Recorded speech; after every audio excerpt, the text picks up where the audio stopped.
वाक़या है तौहीद के अलमबरदार नौजवानों का, जिन्होंने एक पूरी सल्तनत के जुल्म के आगे अपना ईमान साबित कर दिखाया। कुरान ने उन्हें कुदरत की अजीब तरीन निशानी कहा। क्या तुमने समझा कि असहाबे कहफ और रकीम हमारी बहुत अजीब निशानियों में से थे? हजरत ईसा अलैहिस्सलाम तकरीबन 250 साल बाद रूमी सल्तनत में एक सख्त दिल, बेरहम और बुत परस्त बादशाह दकियानूस तख्त पर बैठा। उसने तख्त पर बैठते ही एक हुक्म जारी किया, सल्तनत का हर शहरी बुतों के सामने झुके और कुर्बानी दे। जो ऐसा करने से इनकार करेगा उसे सख्त तरीन और भयानक सजा दी जाएगी। रूमी सल्तनत उस वक्त बुत परस्ती में गर्क थी। उनके माबदों में वीनस, मार्स, जुपिटर जैसे देवताओं को पूजा जाता था। फलस्तीन, शाम और तुर्की के कई इलाके रूमी कब्जे में थे। ये पस मंजर इस तारीखी वाक़े को समझने के लिए बुनियादी तसव्वुर फराहम करता है, जहाँ से असहाबे कहफ की कहानी शुरू होती है। उसी सल्तनत में चंद नौजवान रहते थे, बड़े शरीफ, मुअज़्ज़ज़ और नेक खानदानों के। वो सच्चे तौहीद परस्त थे। वो अल्लाह के सिवा किसी को नहीं मानते थे। एक दिन बादशाह ने शहर भर के लिए हुक्म दिया कि जश्न में सब लोग बुतों के सामने कुर्बानी दें। चलो भाइयों, बादशाह का हुक्म नहीं सुना तुम लोगों ने? हमारा रब सिर्फ अल्लाह है। हम बुतों को नहीं मानते और ना उनके सामने झुकेंगे। उनका यह ऐलान पूरे शहर में आग की तरह फैल गया। सिपाही दौड़ते हुए बादशाह के दरबार में पहुंचे और खबर दी कि चंद नौजवान उसके हुक्म की खिलाफ वर्जी कर रहे हैं। ये बात सुनकर बादशाह शदीद गुस्से में आ गया और हुक्म दिया, उन नौजवानों को मेरे सामने पेश किया जाए। नौजवानों को दरबार में लाया गया। एक ऐसा लम्हा जो उनकी जिंदगी का फैसला करता। ए जवानों, तुम्हारी जवानी बर्बाद हो जाएगी। मेरे बुतों के आगे सजदा करो वरना मारे जाओगे। हम सिर्फ अल्लाह को मानते हैं। आप हमारी जान ले लें फिर भी हम शिर्क नहीं करेंगे। ये जवाब सुनकर बादशाह कांप उठा। उसने कहा, इन्हें कुछ मोहलत दे दो, शायद ये पलट आएं, वरना कत्ल कर देना। लेकिन नौजवानों ने इसी मोहलत को ईमान बचाने की खातिर हिजरत का जरिया बना लिया।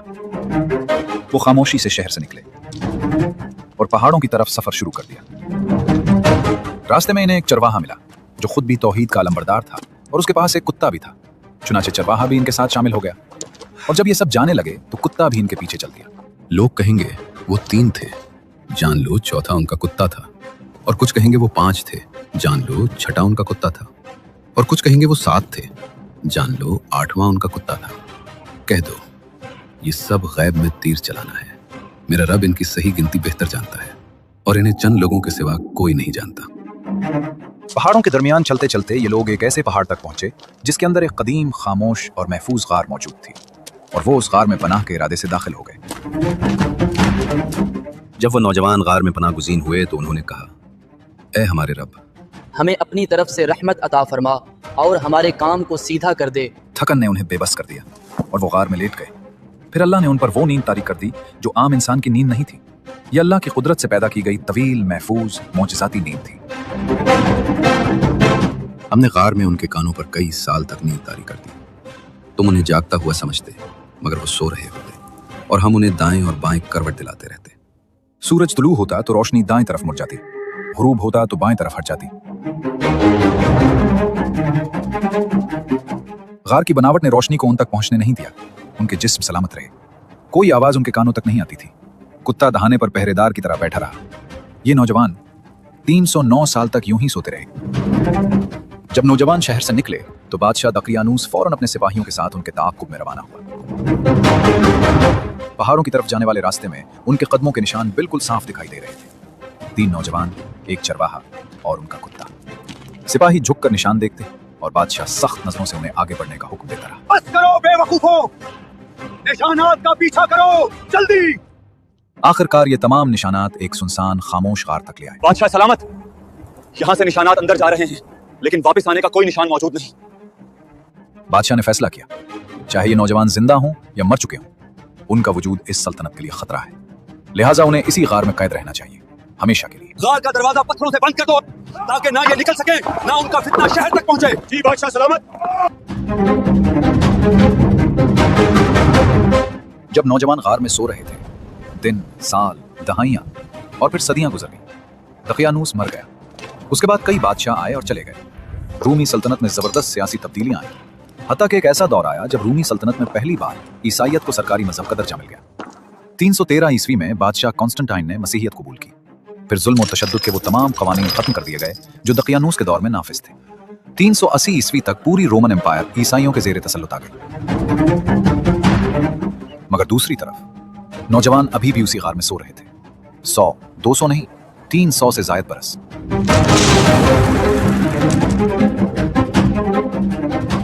380 ईस्वी के बाद एक ऐसा दौर आया जब बादशाह थियोडोसिस हुक्मरान था। ये बादशाह नर्म दिल और इंसाफ पसंद था, मगर उसके दौर में एक मसला पैदा हुआ। लोगों में ये वसवसा पैदा होने लगा कि मरने के बाद जिंदगी कैसे मुमकिन है। लोग कह रहे हैं कि मरने के बाद दोबारा जिंदगी मुमकिन नहीं। क्यों? अल्लाह तो कादिर है, फिर शक क्यों? लोग कहते हैं कोई निशानी चाहिए। ईसाई दुनिया में इस मौजू पर बहस फैल गई। बादशाह सख्त परेशान था। वो अल्लाह से दुआ करता था, ऐ खुदा, मेरे लोगों के दिलों से ये शक दूर कर दे। ऐ परवरदिगार, कोई निशानी जाहिर कर दे। उसी जमाने में एक चरवाहे ने उसी पहाड़ के पास अपनी बकरियों का बाड़ा बनाया। बाड़ा बनाने के लिए उसने चंद बड़े पत्थर वहां से उठा लिए और अचानक गार का दरवाजा खुल गया। रोशनी अंदर दाखिल हुई, हवा बदली और वो नौजवान जो 309 बरस से सो रहे थे जाग उठे। हम कितनी देर सोए रहे? शायद एक दिन या दिन का कुछ हिस्सा। हमारा रब बेहतर जानता है।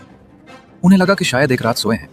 उन्हें भूख महसूस हुई। उन्होंने फैसला किया कि एक शख्स शहर जाकर खाना लाए। सो उनमें से एक खाना लाने शहर के लिए निकल पड़ा। जैसे ही वो शहर पहुंचा, वो हैरत ज़दा रह गया। शहर पूरी तरह बदल चुका था। इमारतें नई, लिबास मुख्तलिफ, रिवायात बदली हुई। उसके लिए ये सब कुछ अजनबी था, लेकिन वो अपनी भूख के बायस एक दुकान पर गया और खाना खरीदने लगा। ये लो कीमत। ये कौन सा सिक्का है?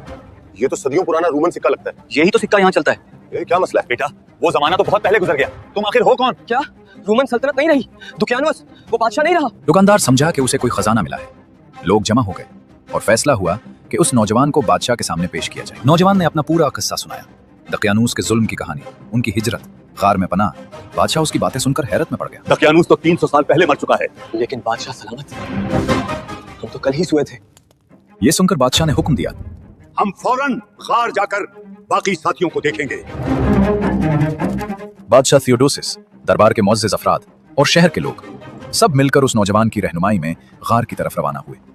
उन लोगों का यह ख्याल था कि शायद गार के अंदर कोई पुराना खजाना होगा, मगर हकीकत उनकी सोच से कहीं ज्यादा हैरत अंगेज थी। जैसे ही बादशाह गार के दहाने पर पहुंचा, उसका दिल धड़क उठा। अंदर जो नौजवान बैठे थे वो उसके लिए बिल्कुल अजनबी थे और नौजवानों के लिए ये लोग भी अजनबी। फिर उनसे सवाल किया गया, तुम लोग कौन हो? यहाँ क्यों आए? और ये सारा मामला है क्या? और उन्होंने वही बात बताई जो नौजवान ने उन्हें महल में बताई थी कि वो दकियानूस से छुप कर आए थे और कल ही यहाँ पनाह ली थी। ये सुनकर बादशाह की आंखों से आंसू बह निकले। उसने दिल में समझ लिया कि यह अल्लाह की वो निशानी है जिसका वो मुद्दत से इंतजार कर रहा था। इस निशानी ने लोगों के दिलों में मरने के बाद दोबारा जिंदा होने के शक को हमेशा के लिए खत्म कर दिया। और इसी तरह हमने लोगों को उनका हाल मालूम करा दिया ताकि वो जान ले कि अल्लाह का वादा सच्चा है और कयामत में कोई शक नहीं। और वो अपने गार में 300 साल रहे और इस पर 9 साल का इजाफा भी किया गया। हमें इजाजत दें कि हम दोबारा गार में चले जाएं। बादशाह ने नम आंखों के साथ इजाजत दी। ये नौजवान वापस गार में दाखिल हुए और अल्लाह ने उन्हें अबद तक की नींद अता कर दी। वो गार ही उनकी आरामगाह और दुनिया के लिए ईमान की रोशन निशानी बन गई। तारीख में इस गार के मुकाम के बारे में मुख्तलिफ आरा मिलती हैं। कुछ मौरखीन के नजदीक गार उर्दुन में है, खासतौर पर रकीम के मुकाम पर, जबकि एक मजबूत राय ये भी है कि गार तुर्की में मौजूद है। वहाँ दकियानूस के बनवाए गए आसार और बाद में उस्मानी दौर में तामीर की गई मस्जिद आज भी मौजूद है। दुनिया भर से लोग इस मुकाम की ज़ियारत के लिए आते हैं। ये जगह असहाब कहफ का गार कहलाती है। साइंस कहती है कि कुछ जानदार हाइबरनेशन की कैफियत इख्तियार करते हैं। तवील मुद्दत तक बगैर खाए पिए अपने जिस्मानी निज़ाम को इंतहाई सुस्त कर लेते हैं। दुनिया में 2000 से ज्यादा जानदार ये सलाहियत रखते हैं। चमगादड़ ने 344 दिन तक हाइबरनेट किया, बगैर खुराक, बगैर हरकत, सिर्फ इंतहाई सुस्त दिल की धड़कन और कमजोर तनफ्फुस के साथ। इंसान के लिए ऐसा अमल नामुमकिन समझा जाता है, क्योंकि इंसान के जिस्म में मुसलसल एक ही करवट रहने से टिश्यूज कमजोर हो जाते हैं, जोड़ मुतासिर होते हैं। आंखें अगर मुसलसल बंद रहें तो बीनाई को नुकसान पहुंचता है, मुसलसल खुली रहें तो भी खतरा है। लेकिन कुरान कहता है अल्लाह ने उन नौजवानों को दाएं बाएं करवटें दिलवाएं और उनकी पलकों की हरकत ऐसी रख दी कि देखने वाले उन्हें जागता हुआ समझते। ये तमाम कैफियत साइंस के कवानीन से आगे अल्लाह की कुदरत की एक अजीम निशानी है। नबी करीम सल्लल्लाहु अलैहि वसल्लम ने फरमाया, जिसने सूरह कहफ की इब्तिदाई 10 आयात हिफ्ज़ कर ली वो दज्जाल के फितने से महफूज रहेगा। और दूसरी रिवायत में कुछ यूं मिलता है, जो शख्स जुमा के दिन सूरह कहफ पढ़े अल्लाह उसे पूरे हफ्ते के फितनों से महफूज रखता। असहाब कहफ की ये दास्तान ईमान, यकीन, सब्र और अल्लाह पर एतमाद की एक लाजवाल मिसाल है। ये वाक़या सिर्फ माजी की कहानी नहीं, ये आज भी हमें याद दिलाता है कि जो अल्लाह पर भरोसा करे अल्लाह उसे अपनी खास हिफाजत में ले लेता है।